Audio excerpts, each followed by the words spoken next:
Hotep, cher Kamit, il faut comprendre une chose avant toute chose. Il n'y a pas de hasard dans les affaires.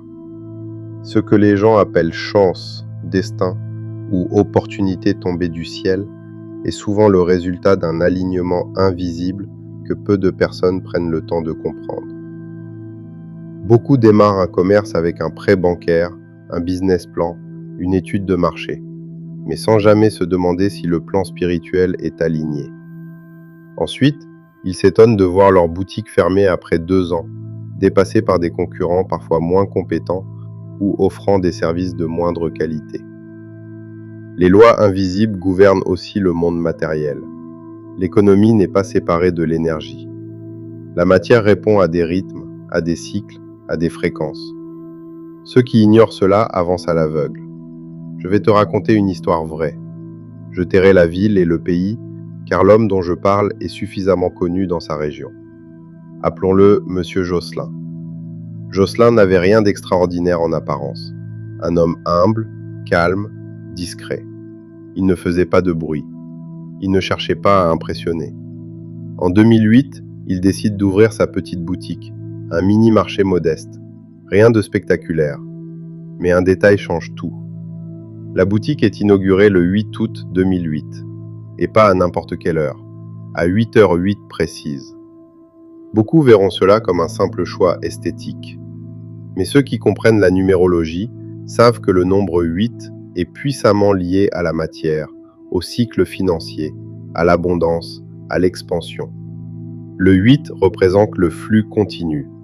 Ce qui sort revient. Ce qui est lancé suit un cycle. C'est un chiffre de puissance matérielle. Mais ce n'était pas qu'un coup marketing. Josselin a transformé cette fréquence en discipline quotidienne. Tous les jours, sans exception, il ouvre sa boutique à 8h08 précise. Et tous les jours, il ferme à 20h08 précise. Même quand il pleut, même quand il est fatigué, même quand il n'y a presque personne. Il respecte l'heure, il respecte le rythme, il respecte le cycle. Pourquoi ? Parce qu'il sait que la répétition crée un champ, que l'intention soutenue dans le temps imprime une fréquence, et qu'une fréquence cohérente attire des résultats cohérents. Sa boutique n'est pas au centre-ville, elle est légèrement retirée. Logiquement, elle aurait dû être écrasée par les grandes surfaces. Pourtant, elle prospère. Les clients viennent, la trésorerie se stabilise, les fournisseurs restent fidèles. Ce qui aurait dû échouer se renforce. Et cette prospérité devient tellement solide que même les grands supermarchés finissent par sentir la concurrence. 10 ans plus tard, en 2018, Josselin franchit une nouvelle étape.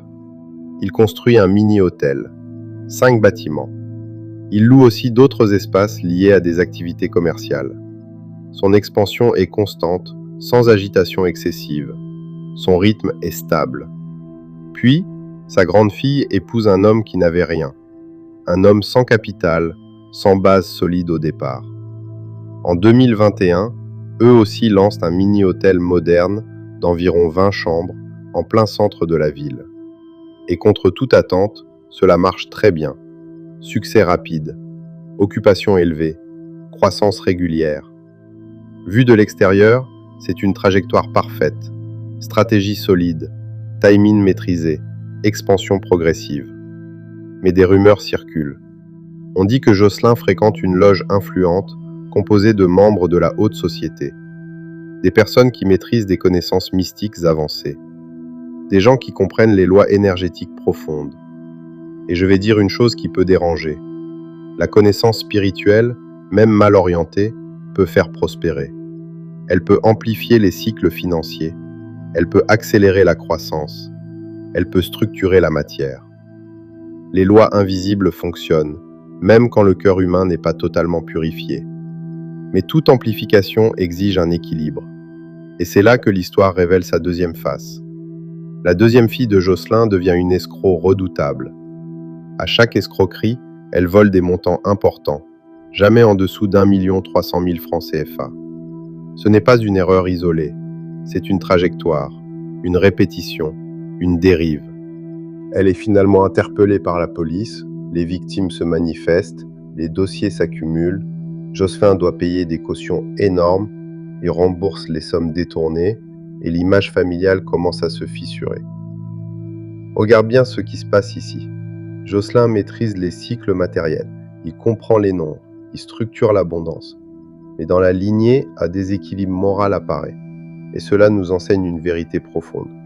Quand la connaissance spirituelle est utilisée uniquement pour prospérer matériellement, sans purification intérieure sérieuse, elle amplifie aussi les ombres. L'énergie circule, elle renforce tout ce qui est actif, le bon comme le mauvais. Le nombre 8 attire l'abondance, oui, mais il représente aussi la loi du retour. Ce qui monte revient, ce qui est amplifié se rééquilibre.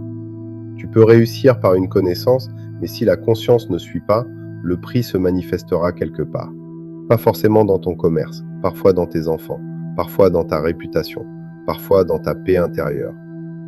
Beaucoup de personnes rejoignent des loges ou des structures occultes en pensant que cela garantit une réussite définitive. Elles voient l'argent, elles voient les biens, elles voient les réseaux puissants. Mais elles oublient que toute force utilisée sans alignement finit par réclamer compensation. Les gains des loges finissent toujours par être payés lourdement, d'une manière ou d'une autre. L'histoire de Jocelyn nous montre donc deux choses. Premièrement, il n'y a pas de hasard dans les affaires. La discipline, le rythme, la fréquence, la cohérence, tout cela compte. Deuxièmement, la connaissance spirituelle sans conscience morale profonde peut te faire prospérer, mais elle peut aussi ouvrir une porte à des dérives qui te coûteront très cher. La vraie prospérité repose sur trois piliers, la structure, la connaissance et la conscience. Si la conscience ne suit pas la connaissance, le déséquilibre trouvera un point d'expression. Il n'y a pas de hasard dans les business, mais il y a toujours un prix dans les cycles, et le 8 revient toujours.